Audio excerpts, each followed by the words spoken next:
ワンピースの謎を解く仮面 YouTuber、ゆえでなんぼのゆでろんです。ありがとうございます。いいね。チャンネル登録してね。今回は週刊少年ジャンプ2023年28号ワンピース最新話1086話の考察第2弾続きです。まずはこちらの動画から見てもらえれば幸いです。まずこの続きとして考えたいのはラスボスは1話に登場してる説。こちらを考えましょう。僕のコメント欄にも時々書き込まれるラスボスは1話に登場してる説。この説は小田先生がそのように言っていたという人もいますが、元ソースを探しても見つかりませんでした。つまりただのデマなのか。しかし25年という長い連載で密かに情報が漏洩した可能性もある。なぜなら確かにこのままいけば最後の戦いはなんとなく1話とつながりそうだからです。ずっと言ってるようにワンピースでは前半の海と後半の海は何らかのつながりを持たせています。例えばマリージョアを守る神の騎士団はシャンクスの血縁者イガーランド。これは1話のシャンクスに対応するでしょう。おお、俺たちを超えるのか。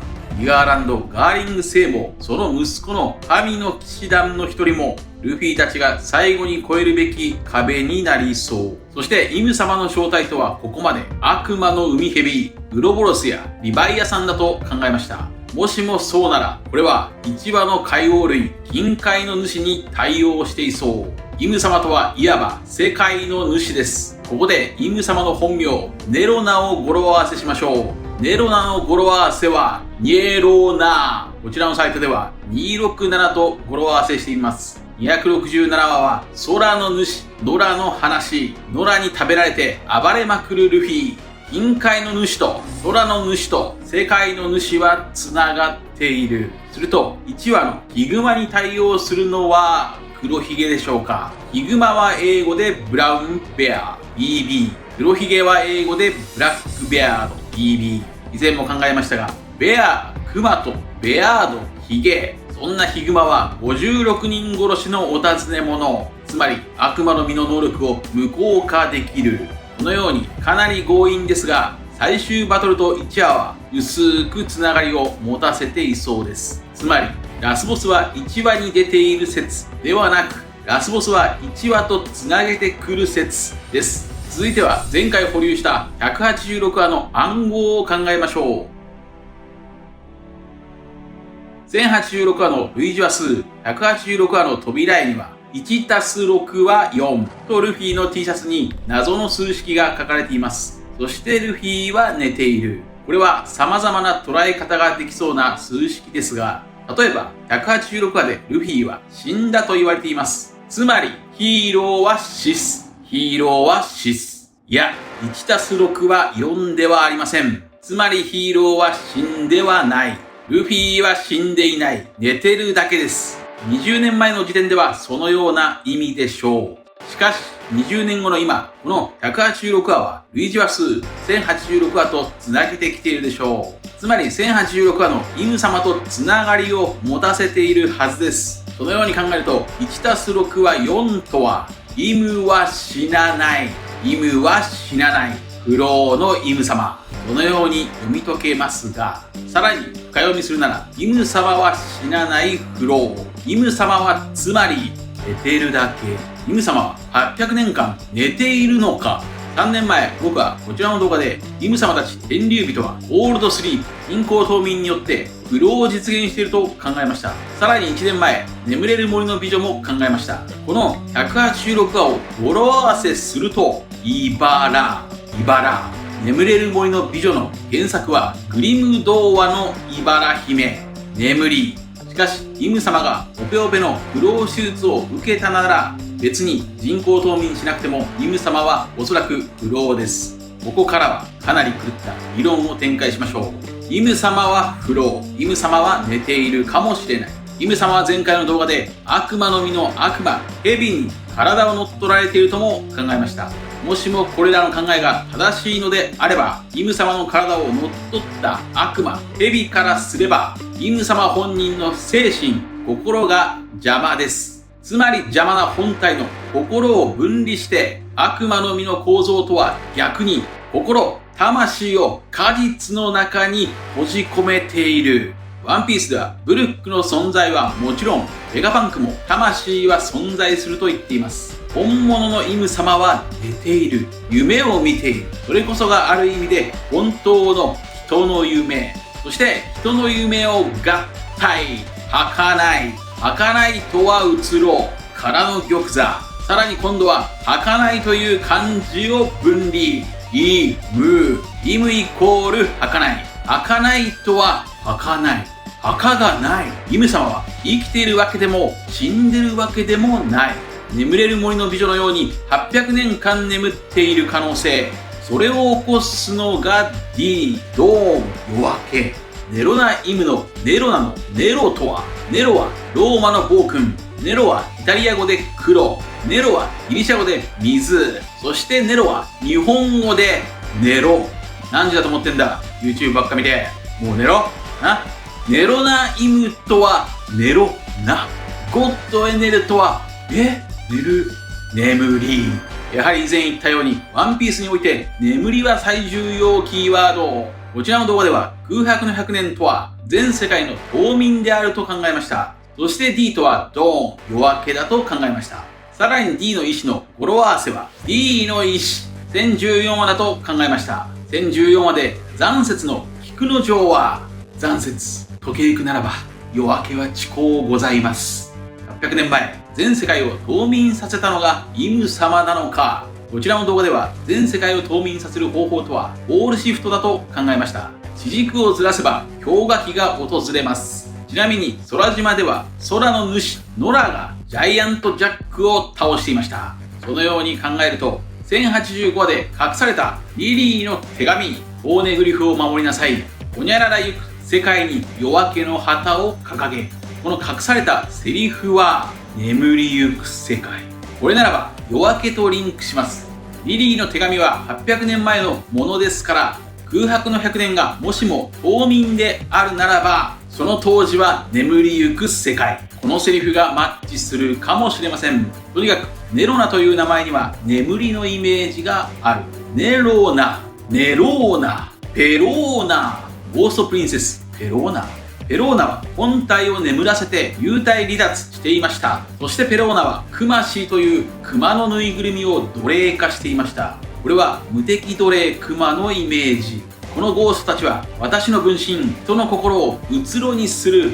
うつろからの玉座。そんなペローナの傘は見ようによってはワポルがカバに食われて見えたように、ペローナは悪魔の傘に食われているようにも見える。ペローナはペロッと蛇のように舌を出している。ペローナの技は神風ラップ。神。そんなペローナの夢は世界中の可愛いものをゾンビにして従わせる夢の王国でした。ムー。ここまでの考えをまとめると、イム様は悪魔の実の悪魔、蛇、海蛇、リヴァイアさんに体を取られている。旧約聖書でアダムとイブを誘惑した海蛇リヴァイアさんは女性に取り付くとも言います。すると本物のイム様の心や魂は逆に果実、悪魔の実の中に閉じ込められている。いや、果実ではなく木か。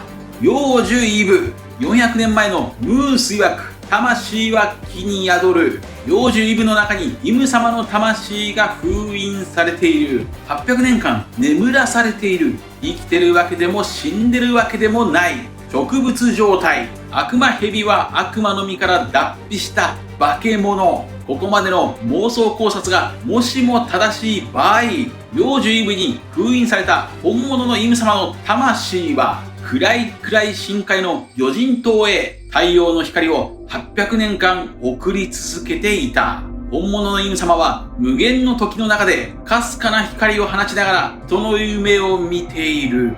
人の夢を表す悪魔の実の中身、悪魔蛇に乗っ取られている状態。悪魔の実とは人が望んだ進化の形、願い。それは人の夢の具現化、海の悪魔の化身です。イム様はその悪魔、怪物に食われている。しかしそれは儚くうつろげな存在。このような考えがもしも正しい場合は、そのヒントはチョッパーでしょうか。人の実を食べてしまったトナカイのチョッパーは怪物と言われて心が病んでいました。人の実を食べて怪物になったチョッパーとイム様を食べて人間になった怪物、悪魔ヘビ。もしもそうであれば、イム様の心、魂をどのように救うのか。イム様の心、魂は幼獣イブの中にあるとすれば、やれるさチョッパー。お前はこんなに優しいじゃねえか。チョッパーこそがイム様の心、魂を救う。トニートニーチョッパーだ。お前はトナカイで木でも切り倒せそうな立派な角を持っている。チョッパーが幼獣イブを切り倒せば、イム様の心、魂を救える。ジャイアントジャックを切り倒してゴッドエネルを倒したように、マリージョアの真下にある魚人島では、白星はサメのメガロに食われていました。空島ではルフィが空の主ヘビに食われていました。和の国では黒住勘十郎が黒住オロチ、つまりヘビに心を乗っ取られて操られていました。だからイム様もヘビに食われている。それでは最後に悪魔デビルを語呂合わせしましょう。悪魔デビルの語呂合わせはデビル。1016話にはウソップの緑星デビルが登場。デビルはバオファンを食べている。さらにヘラに食べられてヘラの一部に取り込まれそうになったゼウス。そのゼウスの魂は間一髪ソーサリークリマタクトの中へ。ソーサリークリマタクトに入ったゼウスはまるでヘビみたい。さらにしましま模様のソーサリークリマタクトはまるで幼獣イブみたい。幼獣イブの話をする神の名を持つネプチューンはマリージョアの真下でクジラに乗っている。そしてソーサリークリマタクトの中で生まれ変わったという神の名を持つゼウス。ヘビとは神、人再生の象徴。1016話イコールデビル、悪魔の実の悪魔界。それは悪魔の実の中の悪魔のイメージか。そしてさらに1016話イコール天のイム。天のイム。以上です。これらはかなり茹で上がった理論ですから、全然違う可能性もあります。続いては少しだけ3年前の考察を振り返りましょう。イム様は悪魔そのもの、リヴァイアさんだと考えました。リヴァイアさんは大航海時代巨大なクジラだと思われていました。それはマリージョアの真裏のラブーンと表立体になり得る。ラブーンもある意味でクロッカスを食べていましたが、ラブーンはクジラ。イム様もリヴァイアさんならクジラのイメージ。そうなると、3年前、こちらの動画で考えた日本の人気バンド、ジュディ&マリーの名曲、クジラ12号の理論が再浮上します。こちらです。マリーをいきなり妻にしてやるへと第13夫人に任命しました。これに異議を唱えたのが婚約者のジュディですが、銃で撃たれてしまいます。この話をボニーの伏線と捉えるのはどうでしょうか。つまり政府に捉えられていた愛するボニーのためにバーソルミュー・クマは天竜人の犠牲になったと。ちなみに人気バンドジュディ&バニーの名曲クジラ12号の歌詞には、恋人はさらわれて悪魔の城から助け出そうという歌詞があり、ジュディとマリーのネーミングとマッチしています。クジラ12号の CD ジャケットは熊のぬいぐるみ、無敵奴隷クマ。悪魔の城イコールパンゲア城。クジライコールリヴァイアさん。故にパンゲア城のイム様は悪魔。悪魔。そのように考えられそう。この理論の3年後、エッグヘッドに現れたボニーは太陽の神ニカについてルフィに質問していましたが、クジラ12号の歌詞には、太陽が目覚めたらあの海へ行こう。そんな歌詞もありますし、エッグヘッドに現れた巨大ロボットベガフォース1には12とも書かれている。そしてボニーはボーニー、12。脱線しましたが、続いてはイム様を800年前に不老にした人物を少し考えましょう。イム様を800年前に不老にしたと思われるオペオペの実の能力者はどんな人物でしょうか。その人物のヒントキャラは前回ヒルルクだとも考えましたが、もう一人ロシナンテも怪しいです。ロシナンテはオペオペの実を強奪して死ぬ運命にあったローに強引に食わせてローの命を救いました。ロー、死なんて。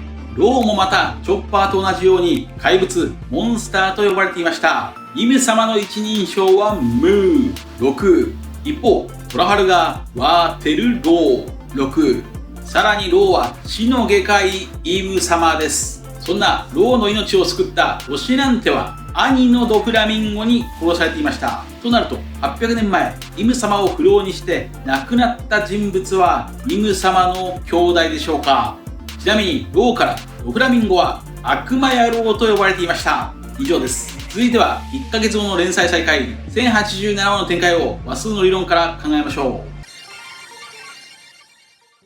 1087話の類似話数は87話と187話です。87話は終わったんだ。ウソップが海賊ごっこはもう終わったんだと立ち上がり、魚人の宙と戦う話。となると、1087話では何かが終わるのか。また、宙とはキスの魚人ですが、キスの魚人ではなく、ビッグキスの魚人は白星ですから、レベリー終了後、ガープと話す白星が登場するかもしれません。次に、187話は互角。アラバスタ国王軍 VS 反乱軍講座。ここで、ビビはアラバスタの宮殿を破壊することを決意しています。すると、1087話でも、ビビが決意をして、モルガンズに世界のタブーを拡散させようとするのか。また、187話では、サンジの名言、人は心だろうが。この名言が飛び出しています。ここと繋がるなら、心がないセラフィムと繋がるのか。続いて、1087話の反転話数も考えましょう。1087をひっくり返すと、781話本回。